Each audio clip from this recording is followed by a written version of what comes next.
Isyo sa road right-of-way sa mga residente sa sitio Tikgahon, Barangay Bangkal, Dakbayan sa Lapu-Lapu. Nagpadayon gihapon apan giklaro sa pamunuan sa barangay nga aduna na gihimong lakang aron masolusyonan ang problema sa mga mulupyo. Ani ang balitang barangay. Gusto makaangkon og kasiguruhan ang mga residente nga mahatagan sila og kaagian. Kininunod sa kinakdang pagsirado na unya sa ilang agianan nga nahimutang sa usa ka pribadong luna. Taod-taod na ang maong isyu ug ang ilang hangyo nga mahatagan kini og konkretong solusyon aron sila mahimutang. Gusto sa mga apektadong mulupyo nga adunay kasulatan nga maghatag kanila og akses nga makaagi sa laing pribadong luna. Di man musugot ang mga residente diri nga maunay kanang buhaton.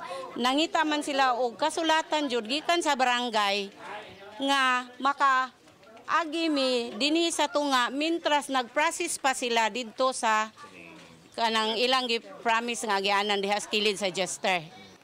Samtang gitubag sa kapitan sa Barangay Bangkal, Eduardo Quizon ang concern sa mga mulupyo. Matod sa kapitan, aduna nay kasabutan tali sa mga mulupyo ug sa tag-iya sa pribadong luna. Gani, nasabutan nga isibog ang kural aron makaagi ang sakyanan. Suma ni Quizon, naningkamot siya nga mahatagan og win-win solution ang problema. Prior ani nga nahitabo, last 2 weeks ago, amo ning gi-ocular, nagkinahanglan gig something 2.5 meters.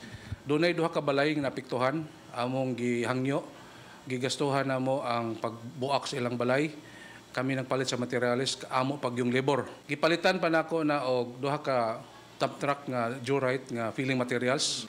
And then gihangyo pa na nako kay mga parinti man ako na siyang mga usang. Gihangyo pa nako na leading nga tugid sa ilahag yung location nga to silang chapel. Gipaabot na lang sa barangay ang paggawa sa court order isip kabahin sa legal process aron magamit ang dalan nga kaagian sa mga mulupyo.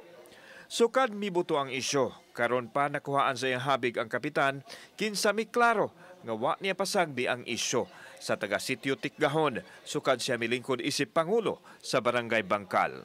Nanay, gihatag na nako sa city attorney Biluan tanang papilis, katong authority Teos o sa katong Camilla.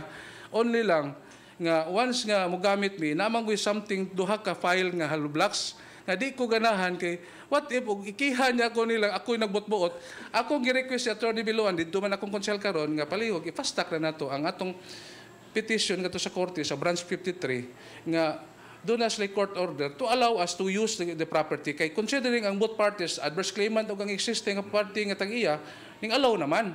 Okay, so no problem. Wala problem. Uban ni Rinanti Quiñones, ako si Alan Domingo. Balitang Bisdak.